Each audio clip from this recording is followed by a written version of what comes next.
Man, there are a lot of podcasts out there. Definitely. I mean, there's 3 million shows, 50 million episodes, and more every day. I mean, who has the time to figure out which ones are the best podcasts? We do. That's who. What's up, guys? I am Alicia Renee. And I'm Dax Holt. And we are your host of Pod Sauce, a podcast discovery show. Look at us as your podcast concierge. We do all the work for you. We listen to the shows, review them, pick the best episodes, and interview the hosts. Pod Sauce. Let us help you find your next binge. Tell them where to go, Dax. Go to podsauce.com. From C13 Features, a new kind of listening experience. He's back! Help me! Get out of there. It's here. No, don't let them in. You can experience Treat, a podcast movie starring Kiernan Shipka, for free on Odyssey, Apple Podcasts, Spotify, and wherever you listen to your podcasts. Grab some popcorn and enjoy the show. Oh, another happy Who Dat morning, Saints fans. Steve Geller with Scott Alexander on First Take, getting you ready for a noon kickoff, Week 5 of the NFL season. The New Orleans Saints 2-2 in Landover, Maryland, to take on the 2-2 Washington football team, a franchise still without a name and hopefully not getting above 500 today. Against the New Orleans Saints, who had a heartbreaking loss last week, Scott. And I know you've been busy in the college football realm and quite a slew of interesting outcomes yesterday. Where are you coming to us from today? Well, we're in Los Angeles today. We didn't have one of those exciting finishes, Steve. I mean, we kind of had a blowout, and USC got blown out for the second time I've been out here, and they lost the home game by a considerable margin last night. First time it was Stanford, and then last night they came in, feeling good about themselves, and they got blown out again by a team that they thought they were going to beat handily. So, but how crazy was it in college yesterday with the Ole Miss-Arkansas game going 52-51? You also had that crazy finish in Oklahoma. They were down by 18 points with literally just 16 minutes to go, and they scored 32 points in the last 16 minutes to win that one in a thriller.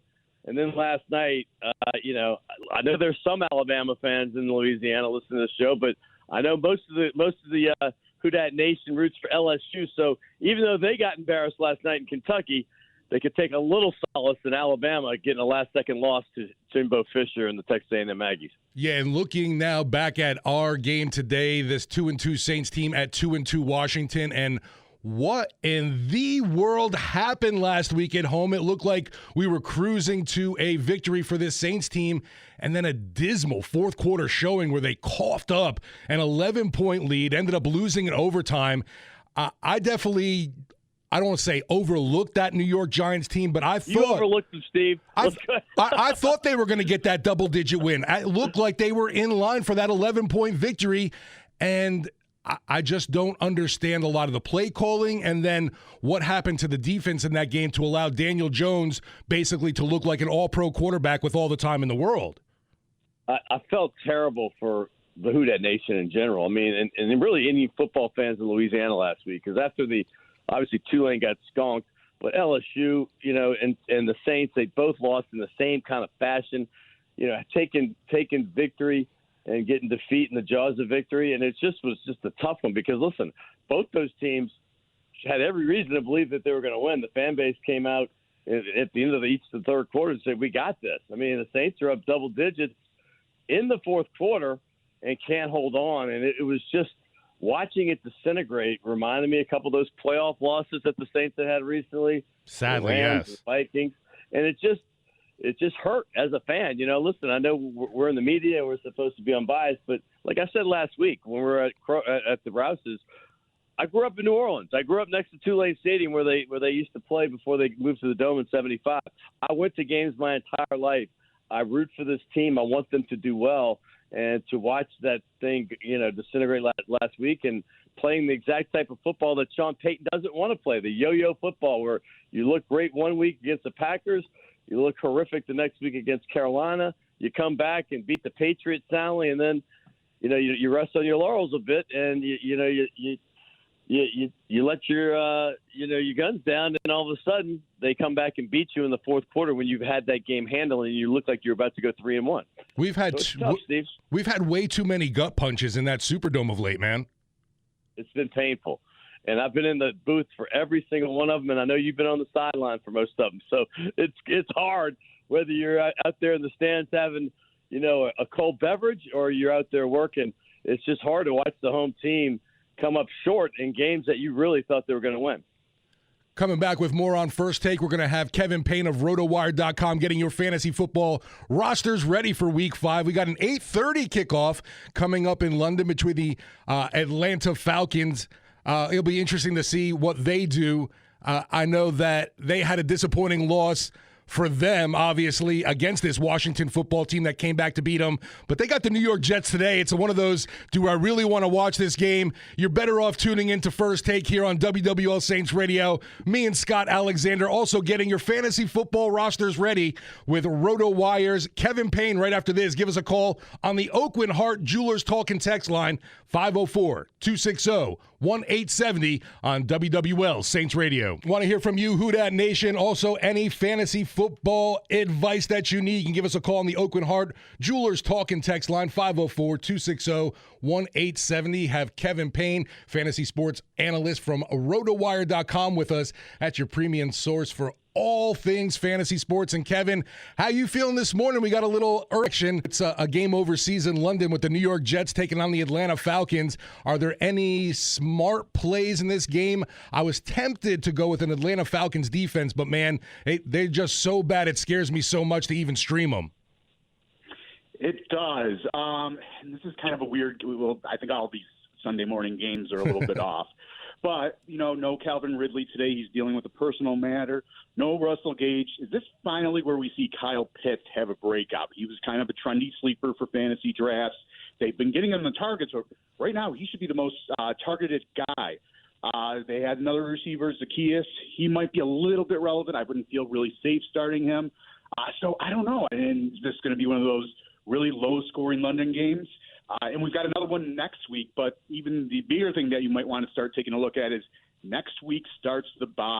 Right. You might want to go ahead and take a look at for some replacement guys and kind of be proactive rather than fight your other teammates or league mates, I should say, during the week. That's some of the best advice you just gave. Being a week ahead of what everybody's doing, looking ahead on your roster, seeing what holes you might have.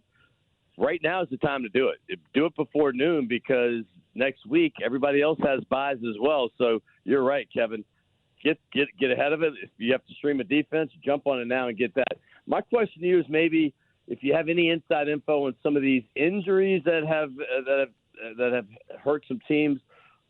We talked about what's going on with Ridley and his personal matter not being there, but guys like Joe Mixon, I'm asking about him specifically. A lot of people down here have adopted the Bengals as a second team to root for after the Saints because of Joe Burrow. They're exciting to watch. They have Jamar Chase. They have that good receiving core. I believe one of them was out last week. I think it was Higgins. But the fact is, what about Mixon this week? Do you think that guy is ready to play? I've had mixed hearing different things about whether he's going to be able to play. Didn't practice all week, but some say he's going to go ahead and start today. What do you know about him? Yeah, so the way I'm kind of trying to read the tea leaves through there is that I would not use Joe Mixon today. Samaje Perine's completely healthy. I think he gets 70-80% of the snaps. There's always the chance that Mixon goes ahead and further injures himself, and then he leaves the game in the first or second quarter. So I'm staying away, and I know it's tough because Mixon was a second or third round pick. And like you said, when he's out there, he's capable. He can catch passes out of the backfield. He can be a three-down back. The other situation I'm a little bit wary of today is Dalvin Cook. He's not guaranteed to start. He could end up being inactive. But even if he's out there, I don't know why the Vikings would go ahead and risk his health considering how good Madison has been in that backup role. So those would be two guys I'd be very, very concerned about starting today, even though Cook was like a first-round pick. And as I said, Mixon a second or third-round pick. You got to throw that stuff out the window because if they give you 2 or 3 fantasy points today, it's not going to help you win your matchup. Kevin Payne of RotoWire.com, and one that I'm looking at, Kevin, and is even on my roster that I'm not loving today and is going to be on my bench is the Washington football team's Antonio Gibson. Not only a tough matchup against the Saints' run defense that always comes up big, but also he's dealing with a stress fracture in his shin. I don't know how these guys keep doing it when they keep playing and still producing with injuries like that. Yeah, well, it'll be easy because you don't want to see him go off on the Saints either, so you're not really rooting for him. He might be a guy. I've got him in a couple spots, and I am starting him.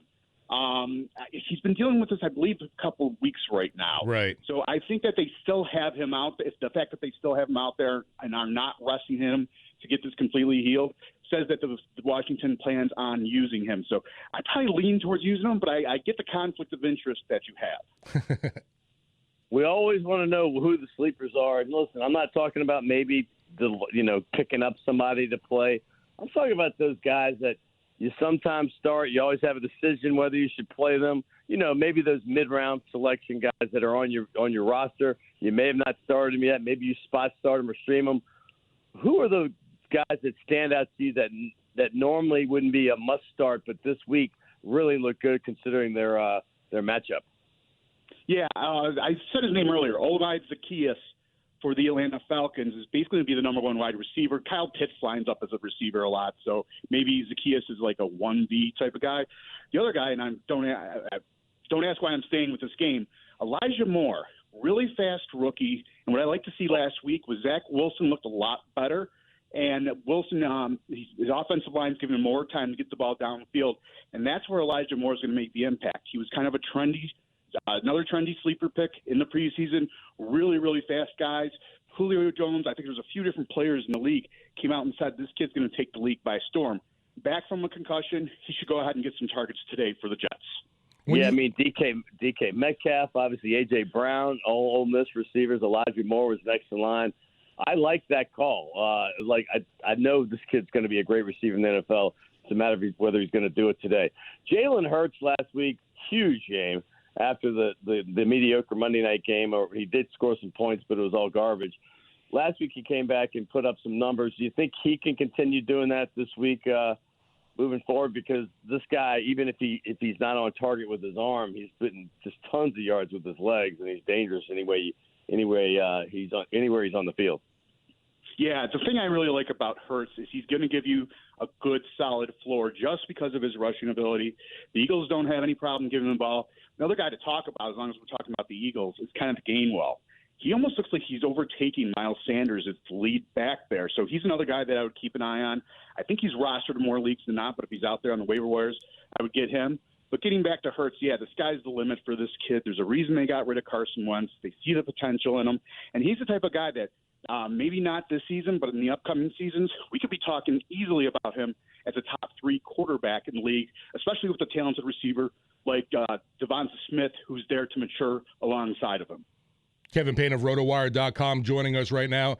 And if you look at this 49ers game, the rookie getting his first start over there, we've seen a lot of young quarterbacks getting their opportunity this year, and now Trey Lance will get his shot today against the Arizona Cardinals. Is this a defense where it's a favorable matchup for Trey Lance making his first career NFL start?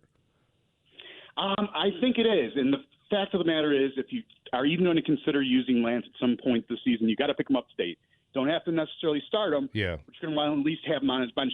Like we were talking about earlier, if he goes off, then everybody's going to want him this week. But I think it's a decent matchup. There should be a lot of points in this game. It's got somewhat lost Kittle, which stinks, but he's still got some good receivers there. We're still waiting for Brandon Ayuk to get things going. I think that's a matter of time. He seems to be out of Shanahan's doghouse. So I don't mind this matchup for Trey Lance. Am I going to probably take a start and see what he does, sit and see with the situation what he does today? Most likely. I got to think there's a little bit of a better, safer option for most owners. Well, I'm going to follow that up because I have Trey Lance, and I did draft him in the mid-rounds, and I did feel his upside was huge, but I also drafted Joe Burrow in the round before him. I have those guys. I mean, do I wait and see on Trey Lance and go ahead and Burrow, who has a tough matchup with Green Bay? I've been kind of. It's ironic that Steve asked that question about Lance because I've been thinking about it all week. I don't know if I'm ready to jump on him, but man, his ceiling seems to be really, really high. You talk about Jalen Hurts. This guy's got all those skills, plus he passes a little bit better. Yeah, the interesting thing is Trey Lance and Justin Fields were kind of the 2 trendy sleepers that everybody thought by like week 3, week 4, and here we are, week 5. We'll go ahead and take over. So remember, Fields did not have a very good first game. He was absolutely horrible. Then he was a little bit better last week, but still isn't putting up big fantasy points. So I guess my advice today would be go with the safer play, go with Joe Burrow. Yep, they're 2.5-point underdogs at home, but an over-under of 52 means the Bengals should put up points. And if Mixon isn't a go, and we know he's not going to be 100%, maybe the Bengals will rely a little bit more on the passing attack today. Kevin, I know that. Go ahead. Go ahead. No, go ahead, Scotty. Well, my original question before I followed up Steve's was about another LSU player who we all saw Sunday night. I think the entire country watched Tom Brady go into Foxborough and barely nip the New England Patriots. But Leonard Fournette, if you've watched him, is getting more and more touches. He had like 23, I believe, in this past game against the Patriots. Looks like with Giovanni Bernard not playing and Ronald Jones seems to be up and down in the doghouse. What do you think about him and going forward as a guy that you might be able to be an RB2 and play on the regular basis? Because, they pass the ball so much and they move it around, and they were kind of doing the same thing with the running backs last season. Do you think he's going to settle in and eventually just become that main guy in Tampa Bay? I think he should be. I don't mind when Bernard's healthy, having him as the third down back and spelling him. And as you said, Ronald Jones, you just don't know if he's in Bruce Arians' doghouse or not. He seems to be in there and has not really been consistent. So it doesn't surprise me on this team that's got a bunch of veterans like Brady and Gronkowski that they're going with a little bit of a safer play and the guy who's been in the league longer and has shown he can carry a full workload. So it would not surprise me to see Fournette take over and get at least 15 to 20 touches a game. Wrapping things up with RotoWire's Kevin Payne. And I was just wondering, obviously in fantasy football, we're all concerned with the matchups, who provides us the best option. But when you look at this Jacksonville Jaguars team, obviously hard to find anybody at the moment that's going to be a viable fantasy output for you. But do you also start taking into consideration maybe even this team's mental output, mental state after seeing what Urban Meyer's going through all week? Yeah, that I think has to go ahead and play on them at least a little bit psychologically. He apologized to the team, but you got to remember, I think that they're going to have the football. There's going to be guys out there. Probably Laviska should have a nice game, but they'll move forward from this. And there's going to be fantasy guys that come out of nowhere, even for the bad teams in the league. Just given the fact that somebody's got to catch the ball and somebody's got to run the ball. Always appreciate the time. Kevin Payne over at RotoWire.com. We'll be talking to you soon, my man. Okay, thanks for having me on, guys. Really enjoyed it, Kevin. Thank you. Now, Scotty, you were talking about the whole Trey Lance thing. Are you leaning towards starting him today? Because I picked him up as well, and I'm kind of concerned about right now. I've got Sam Darnold going against the Eagles, and while he's been pretty decent and he's a little banged up, but I don't know why I've got this feeling about Lance today in Arizona making his first start. Yeah, and Arizona, keep in mind, they played so well last week. And the NFL, it's every time you think a team's going to be great. That's why I felt confident, believe it or not, after the Rams. Everybody in the world picked the Rams last week. I did not. I felt Arizona caught them at the perfect time, feeling great about themselves after their great win. Now it's Arizona's turn. I really feel like they're being set up by San Francisco now. San Francisco, no one would have told you Arizona would be the better team going into the season, although I figured Kyler Murray would be great. Did I think he was going to be MVP great? No, but I thought he was going to be top 3 or 4 quarterback great, and he is so far. Now, I think it's San Francisco's turn. I think you might be catching him at the right time. I think your decision's a little bit easier than mine because, Burrow is throwing 2 to 3 touchdowns every game. He's not putting up great numbers because he doesn't do it with his legs. Obviously, with that injury, he's not going to run a whole lot. But Darnold, he's been really good. He's been really good. And, that could be a shootout, with the Eagles because, Jalen Hurts puts up numbers as well. So I don't know what I would do in your shoes, but I would probably lean the Lance on that one because the guy with his legs, and obviously he can throw the ball as well, this guy can put up 30 anytime. But then again, his floor is probably lower than Darnold's right now, too. So since he is just learning that offense and he is a rookie and it's only the 5th week of the season and he's getting his first start full time, it's going to be an interesting. Is this his second start, I guess? Did he start the game last week or did he come in with the Garoppolo and get hurt? Yeah, he came in for relief. So this is definitely his first NFL, quote unquote start. Right. But he did play good. But yeah. So that is kind of an unnerving situation. The Cardinals defense looking anytime a rookie is in there, particularly if they haven't started a game and done a game plan and gotten ready for a game, that defense is salivating. But this kid seems to have escapability, and he's got that it factor as well. You can give us a call on the Oakland Heart Jewelers Talk and Text line here on First Take on WWL. Getting you ready for a noon kickoff in Landover, Maryland against the 2-2 Washington football team. And Scott, that's another thing. It's like, how do you get up for a nemesis without a moniker? Right now we're just playing a football team. This team, I've done a lot. I've watched tape on every one of their games now. And they're an interesting team. They're a whisker away from being 3-1. I agree. Yeah, I agree. But they really could be 0-4 as well. This is just the NFL. I mean, listen, last week, the Giants, not many people expected them to win, certainly not either one of us, but they came in and won. The Jets, same situation. They trailed the Titans the entire game. The Titans had come off of two really impressive games, and they went in there and they were flexing early on, much like the Saints were against the Giants. And then the Jets come back and win, much like the way the Saints lost in overtime to a New York team. And the Titans felt that same pain we did, except they did it on the road. So this one coming up, I mean, you just never know how it's going to go. But the Redskins have one thing we're going to talk about when we come back from break. They give up an incredible amount of third down conversions to me. I mean, they're the worst in the league, okay? They're giving up like almost 60%. They're in the 50-something range, and they're giving up 48% on third and 7 or longer. Third and long, they call that if it's 7 or longer. 48% when it's third and long like that is extraordinary. And I know they're getting a tiny bit better. They only gave up 375 yards to the Falcons last week, which I say only because they've been averaging giving up like 440 to some opponents that aren't considered offensive juggernauts. So let's get into that when we come back, whether the Saints can keep them on the field on third downs as like the rest of the league has done so far against the Washington football team. Scott Alexander, Steve Geller on First Take here on WWL. Give us a call, 504-260-1870 on the Oakland Heart Jewelers Talk and Text line. Coming back with more right after this on WWL. Week 5 of the NFL season underway. We had Thursday night football already. The L.A. Rams taking down the Seattle Seahawks 26-17 in Seattle. An interesting side note on that game, Scott, is the fact that Aaron Donald mangling Russell Wilson's finger. He's going to be really questionable for that matchup when the Saints get back off the bye week. Monday Night Football in Seattle when the Saints take them on in Week 7. Kind of ironic that Donald did the same thing to Breeze a couple years back, and then when the Saints played him, it was Teddy Bridgewater under center. So I guess it's kind of like a payback situation. All's fair now? When right the moment it happened, it was like Pavlov's dog.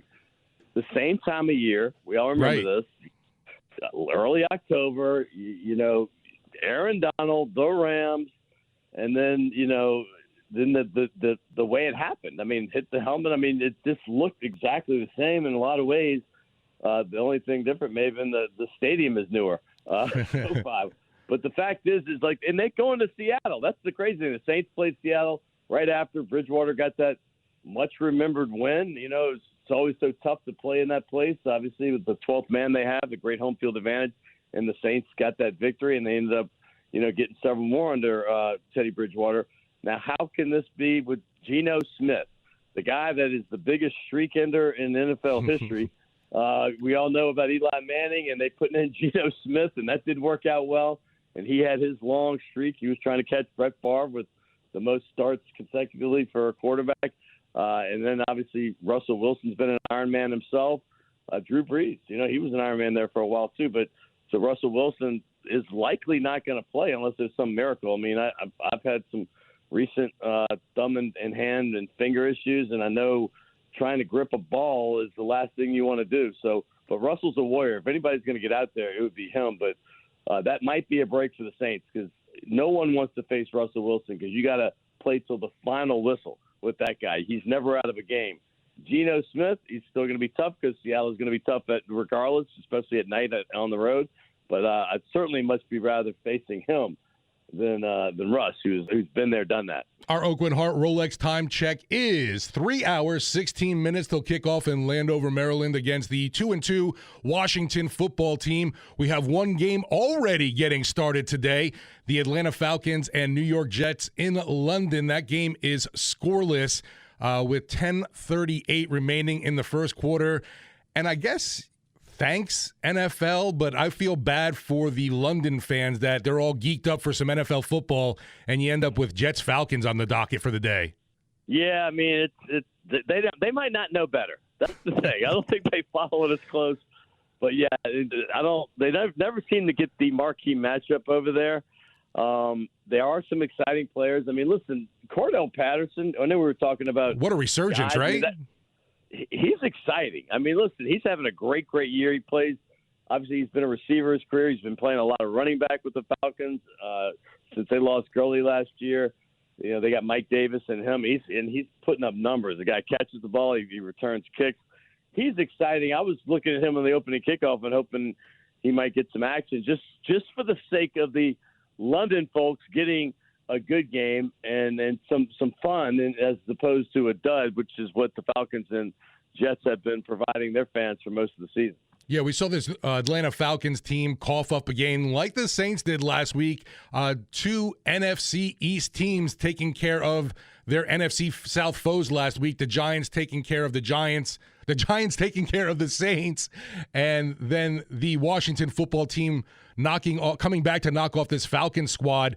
What really scares me, I guess, Scott, about this Washington team, if you look things over, is coming into this year, everybody's talking about their high octane defense, and they haven't showed up at all this year. And you just wonder, with that much talent on that side of the football, that it's eventually they're going to get it together, especially with a coach like Ron Rivera.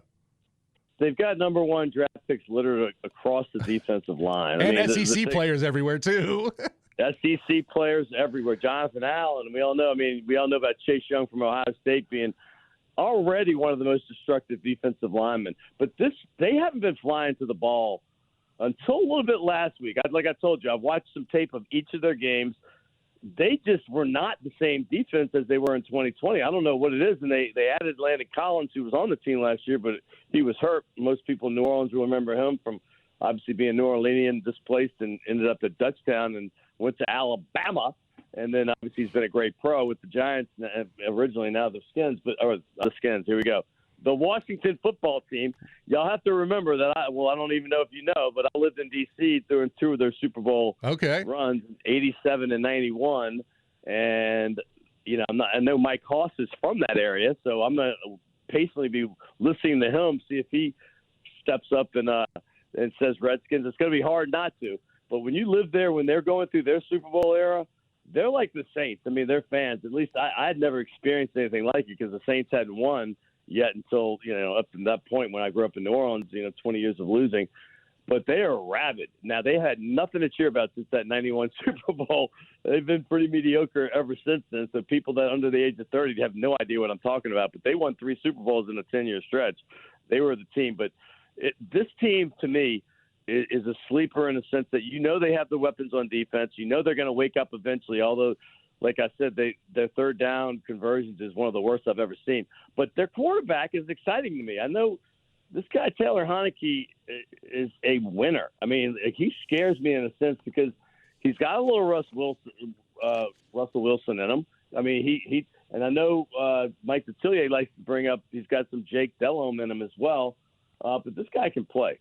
But I want to talk real quick before we go further about this third down thing. Mm-hmm. It's crazy how bad they are on offense on third down and how bad they are on defense. They are literally the worst in the league. Only the Bears are better than them or worse than them on offense because they only convert 30% of their third downs, whereas the Bears are about 29%. But here's the thing. I hinted at this earlier. On defense, they're at 60%, the worst in the league. The Saints, on the other hand, are at 36%, which is really good. That's top 10 in the league. The Saints' defense has been good, but you're talking 60%. I mean, only the Miami Dolphins are over 50%. The NFL average is usually about 42, 41%. When you're at 60. That's unbelievable. And then your offense is not doing anything any better. I mean, they're squeaking some wins in, but they're at 30%. So that's one thing the Saints are pretty good on both sides of the ball. Last week they were at 63%, getting third down converted. And for the season, they're right there in the top 6. They're at 45%. So they're doing well. If there's one advantage I think the Saints have right there is both on offense and defense on third down. That is one of those stats that's sometimes a little bit underrated.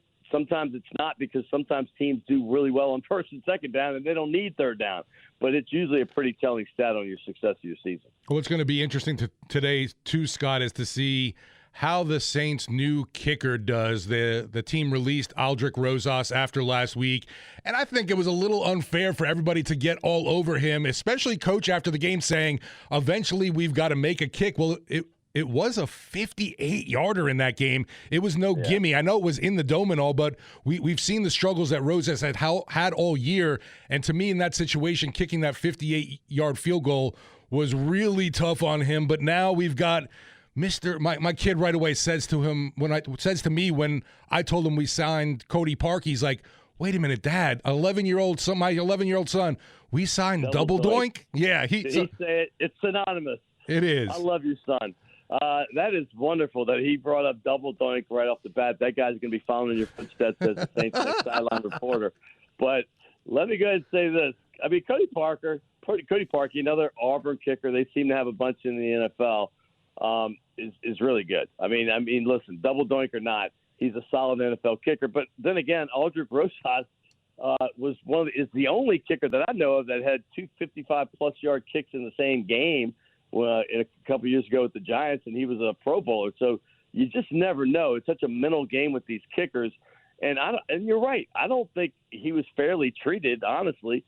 He did miss one kick that was very, makeable a couple weeks ago, and he probably cost them this game. He makes that kick, they probably don't go to overtime, but you never know. But the fact is out of those kicks he missed, 2 of them are over 50 yards, and those are never gimmies. I know they're more commonly made in the NFL, but it used to be if you made a 50-yarder, that was a huge thing. Even if it was like out of 5 tries, you made 1 or 2 of them. These days, they want you to make at least 75 to 80% of your 50 yards or plus. So it may not be fair, but it is life in the NFL, and it's certainly life as a kicker, because we know those guys live and die with every single kick. Ask Will Lutz, who has the 5th best kicking percentage in NFL history on field goals.